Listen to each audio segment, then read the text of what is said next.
తాకట్టులో ఉన్న బంగారాన్ని విడిపించి ఆ రోజున మార్కెట్ ధర కట్టి మిగిలిన డబ్బును మీకు అందిస్తుంది కొమ్మూరి గోల్డ్. అభినవ్ గోమటం అంటే మీరు తీసే సినిమాలు ఓకే, మీ క్యారెక్టర్స్ మాకు అన్నీ అవంతా పార్షానికి ఒకవైపు అంటారు. బట్ మీరు చేస్తున్న సేవ్ ది టైగర్స్ వెబ్ సిరీస్లు అంటే ఇప్పటికి 2 సీజన్లు వచ్చినాయి. థర్డ్ సిరీస్ ఆల్రెడీ షూట్ అయిపోయింది, డబ్బింగ్లో ఉంది అని తెలుస్తుంది. డబ్బింగ్ అయిపోయింది సార్ మీకు తెలుసో లేదో నాకు తెలియదు, కానీ ఆ వెబ్ సిరీస్లకు మాత్రం ఒక సపరేట్ ఫ్యాన్ బేస్ ఉంది.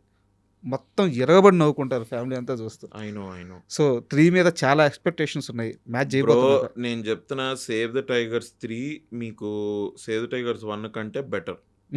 సేవ్ ద టైగర్స్ 1లో మీకు ఏదైతే ఫీలింగ్ వచ్చిందో, అరే ఇది ఎంత బాగుందిరా, కామెడీగా బాగా వెళ్ళిపోయింది ఇది అని, ఈసారి అదే comedy with a touch of, అంటే ఇట్లా కొద్దిగా మనకి పప్పులో మంచిగా పోపు కుదిరింది అనుకోండి, ఎట్లుంటది. చాలా కాన్ఫిడెంట్ గా చెప్తున్నారు. Yes, absolutely. Season 3 I'm thinking it will come out in April.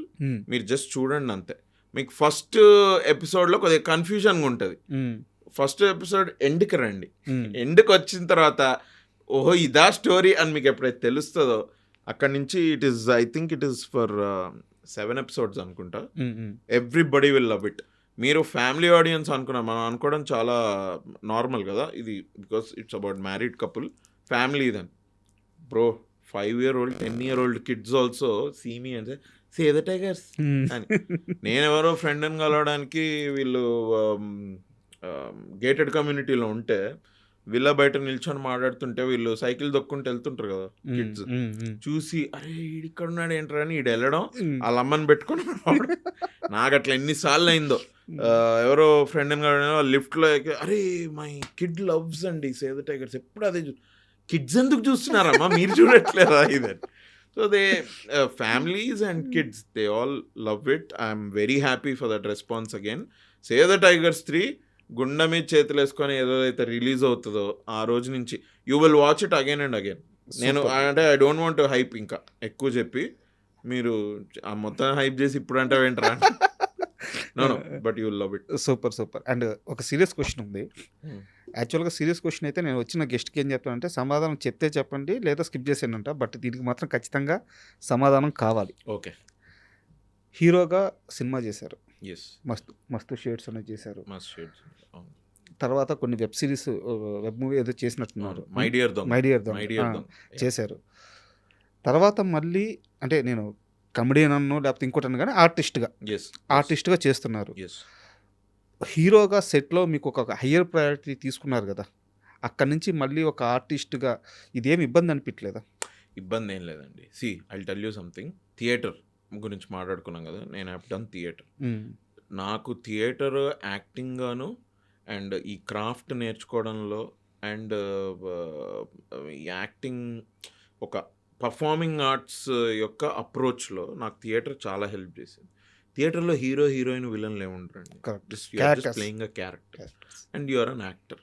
C that's how I have seen. లేకపోతే నేను ఈ నగరానికి ఏమైంది అప్పుడే నేను కూర్చోవచ్చు కదా, నేను హీరోగానే చేస్తా. ఏంటి కౌశిక్కి హిట్ వచ్చినంత క్యారెక్టర్ అంటే అది హిట్ అయినంత ఇది వేరే ఏం క్యారెక్టర్ అయిందండి లాస్ట్ 7-8 years. నేను అప్పుడే కూర్చోవచ్చు కదా, హీరో రాని హీరో వచ్చినప్పుడు చేద్దాం. No, I want to be an actor. I want act, I want keep acting. That is అది నా ఫోకస్. అండ్ ఆ దీనిలో నాకు క్యారెక్టర్ కనుక మంచిది నచ్చితే 100%. బట్ ఇక్కడ ఒక సీరియస్ ప్రాబ్లం ఉంది. అంటే మీరు ఆడియన్స్కి రిలేటబుల్ అని ఇంటర్వ్యూ స్టార్టింగ్లో మాట అన్నాను నేను. మీరు ఒక్కసారి వెనక్కి వెళ్ళి చూడండి, మీరు ఏ సినిమాలో అయితే త్రూ అవుట్ జర్నీ ఉండే క్యారెక్టర్ చేస్తారో అప్పుడు మీరు ఆడియన్స్కి రీచ్ అవుతున్నారు. సో ఇప్పుడు కూడా చాలా మంది మళ్ళీ మిమ్మల్ని హీరోగా చూడాలని కోరుకుంటున్నారు. No absolutely. నాకు కూడా చేయాలనే ఉంది. ఒక మంచి స్క్రిప్ట్ దొరికితే ఐ 100% నేనైతే వదిలిపెట్టా. మంచి క్యారెక్టరే, వేరే సినిమాలో మంచి క్యారెక్టర్ నేను వదిలిపెట్టినప్పుడు మంచి స్టోరీ వస్తే నేను అసలు వదిలిపెట్టా. I definitely do. నేను కూడా ఒక మంచి కామెడీ వేర్ యునో అందరూ వచ్చి ఒక కమ్యూనిటీ ఎక్స్పీరియన్స్ అయ్యేటువంటి ఒక సినిమా అట్లాంటిది ఏదైనా వస్తే I 100% do. Thank you for asking. Thank you to the audience. Reality కనిపిస్తుంది. నాకు తెలుసు. నేను మీ ఇంటర్వ్యూలో ఇప్పుడు ఒక లాస్ట్ 4-5 months నుంచి రీల్స్లో చూస్తున్నా. I think you are very grounded అట్లా. సో ఐ విల్ టేక్ మీరు అడిగింది. నో తప్పకుండా I get a good script. I will definitely do. Thank you. And కొంచెం వెయిట్ లాస్ అయినా లేదా? అయ్యారు. Thank you. ఏం చేస్తున్నారు డైట్? ఇదే first of all night food మానేసా. అదో పెద్ద బ్లెస్సింగ్ నిజంగా. ఐ విష్ ప్లీజ్ ఎవ్రీవన్ అందరూ నైట్ టైం ఫుడ్ మానేయండి. మనం తినేది ఫుడ్ ఇవాళ రేపు అంత న్యూట్రిషియస్గా ఉండట్లేదండి. That I realised. I lost some again. నేను ఏదో మళ్ళీ చెప్తున్నానని కాదు కానీ చిరంజీవి గారు సార్ మసూరిలో నేను నా కళ్ళతోటి చూసా. 4:30కి లేచి 5 నుంచి 6 వరకు జిమ్ చేసుకొని హోటల్లో చేసుకొని he used to come to the shoot by 7-7:30 morning. ఇది Mussoorie is a great place. But అక్కడ ఫుడ్లో ఎవరు ఉప్పు కారాలు వేయట్లేదండి. నాకు అక్కడే ఒక మోటివేషన్ వచ్చింది. ఒరే ఊరికే తినాలని ఎందుకు తినాలి భయ్యా? అండ్ సార్ మాట్లాడుతుంటే హీ టోల్డ్ మీ, నేను 800 to 1000 క్యాలరీస్ కంటే ఎక్కువ తినట్లేదని. ఐ యూస్ టు సీ 9ంటికి సార్కి బ్రేక్ఫాస్ట్ వచ్చేది.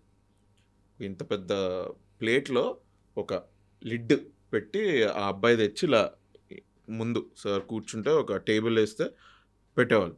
ఇట్లా తీస్తే ఒక ఆమ్లెట్ ఉండేది దానిలో. అనుకున్నాను ఒక ఆమ్లెట్కి ఇంత పెద్ద ప్లేట్ పెట్టుకొని దానికి ఇది పెట్టి ఇచ్చావేంట్రా నువ్వు అని. అలా నేను మనసులో అనుకున్నాను. But sir used to eat like that. Work me personally apart from Anil garu writing and how entertaining the film is and everything, boss is boss or boss is back అని మీరు వింటున్నారు. అండ్ నేను first day when I've seen 40, 45, 50-year-old uncles లేచి dance చేయడం, whistles కొట్టడం, ఇదంతా ఎందుకు అవుతుంది తెలుసా? I also, one of the strong reasons is that sir has become more fit. That is one of the reasons why it is happening. And నా కళ్ళ ముందు చూసా నేనైతే సార్ని. ఒక్క ఆమ్లెట్ 4 o'clockకి సార్ మాకు కూడా ఇచ్చారు. ప్రోటీన్ బిస్కెట్స్ ఎంత పెద్దగా ఉంటాయి తెలుసా? ఇంత ఉంటాయి. మన కోకోకోలా బాటిల్ లేదు, అంత ఉంటాయి ఆ బిస్కెట్స్. తర్వాత నేను కూడా అమెజాన్లో తెచ్చుకొని ఇప్పుడు ఐఎమ్ హ్యావింగ్ దెమ్ బిస్కెట్స్ అని, ప్రోటీన్ బిస్కెట్స్ అని. ఇంత ఒక దానిలో ఇస్తే సార్ ఒక 2 తిని హ్యాబిట్ అని సార్ మాతో కూడా షేర్ చేసుకో. నాకు మసూరి నుంచి నాకు ఇది వచ్చింది. Mussoorie I think June July. Okay, అవసరం లేదు ఈ ఫుడ్ తినడం. తిట్టుకుంటూ తినాల్సిన అవసరం లేదు. వీడు ఉప్పు కారాలు వేయట్లేదు. వీళ్ళు తినరనుకుంటా ఉప్పు కారాలు. ఇక్కడ ఎవరికి డయాబెటీస్ లేదు. Okay, very good. Hypertension లాంటివి ఏం లేదు. మానేరా బాబు ఫుడ్ అని ఈవినింగ్ ఫుడ్ మానేసి మహా అంటే ఆకలేస్తే ఒక టొమాటో సూప్ ఆర్డర్ చేసుకునేవాడిని. Started walking. I just started walking and October వరకు I did this only, skipping dinner and everyday ఒక 5,000, 6,000, 7,000 స్టెప్స్ మెల్లమెల్లగా. Today I'm able to do around 8,000, 9,000 steps అనుకుంటా 1 minute. ఇవాళే నేను చేసా. ఇవాళ ఎంతైంది తెలియదు. ఇవాళ ఇంకొంచెం ఎక్కువసేపు నడిచా. అయితే చిరంజీవి గారు మిమ్మల్ని అందరూ బాగా ఇన్స్పైర్ చేస్తున్నారు. అబ్సల్యూట్లీ. మొన్న హర్షవర్ధన్ గారు కూడా డైట్ గురించి మాట్లాడుతున్నారు, వాకింగ్ గురించి, తగ్గడం గురించి మాట్లాడుతున్నారు. 7,484 గ్రాఫ్ పెరుగుమట. సో అట్లా. And from October, November I started gym. నిజంగా చాలా మంచిది కూడా అన్ని విధాల. ఈ సినిమా కానీ రోల్స్ అని ఇవన్నీ పక్కన పెడితే పర్సనల్ గా మనకు లాభం. Absolutely sir. మధ్యలో మా మమ్మీ వాళ్ళు ఇయర్ స్టార్టింగ్ లో దే వెంట్ టు ఆస్ట్రేలియా. మా కజిన్స్ ఉన్నారు. అలా అని ఒక 1 month మంచి ఛాన్స్ దొరికిందని, కుక్ వద్దు, ఎందుకు కుక్ ఏమొద్దు, అవసరం లేదు అని నేను మంచిగా everyday I use to bring out side food order చేసుకుంది. నా కొలెస్ట్రాల్ పెరిగిపోయింది. Now I'm very happy. కొంచెం ఒక 10 kgs I last and it's going on. And thank you Abhinav గారు. ఎందుకంటే ఇప్పుడు మీరు చేసిన సినిమా పెద్ద సక్సెస్, బట్ మీరు చేయబోతున్న సినిమాలు ఇంకా పెద్దగా రీచ్ అవ్వాల్సిన సినిమాలు. ఎందుకంటే అందరు కోరుకునే సినిమాలు. ఈ నగరానికి ఏమైంది రిపీట్ ఒకటి, సేవ్ ది టైగర్స్ సీజన్ 3 ఒకటి రిపీట్. అండ్ ఇంకేం చేస్తున్నారు? 1-2 ఉన్నాయి ఇప్పుడు చెప్పడం వెరీ ఎర్లీ. ఫస్ట్ అయితే అది దాని ఒక షెడ్యూల్ స్టార్ట్ అయితే then I can talk. So చేతిలో మంచి ప్రాజెక్ట్స్ ఉన్నాయి, లైఫ్ బాగా వెళ్తుంది. Thank you. ఫైనల్ క్వశ్చన్, నాకు స్ట్రైట్ ఆన్సర్ కావాలి. ఎస్ కాదు ఇప్పటి వరకు నేను స్ట్రైట్ అయినా స్ట్రైట్ ఆన్సర్ అంటే yes or no. Yes. Okay.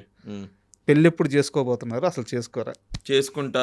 Yes. ఎప్పుడు అంటే ఒక మంచి అమ్మాయి దొరికితే 100% చేసుకుంటా. ఏం అమ్మాయి ఎలా ఉండాలి, క్వాలిఫికేషన్స్? జస్ట్ ఒక ఐ థింక్ కొంచెం రీజనబుల్గా ఉంటే బెటర్. నేను ఫెమినిజం అని మీద పడిపోతే కొంచెం నాకు కూడా కష్టమైంది. అండ్ ఎందుకంటే basically I don't believe in feminism, I don't believe in male chauvinism also. Okay. నాకు ఏంటి అంటే అబ్బాయిలు అమ్మాయిలు అంతొకటే అంటే ఆపర్చునిటీస్ ఒకటే, ఒకలా కూడా రావాలి అంతే.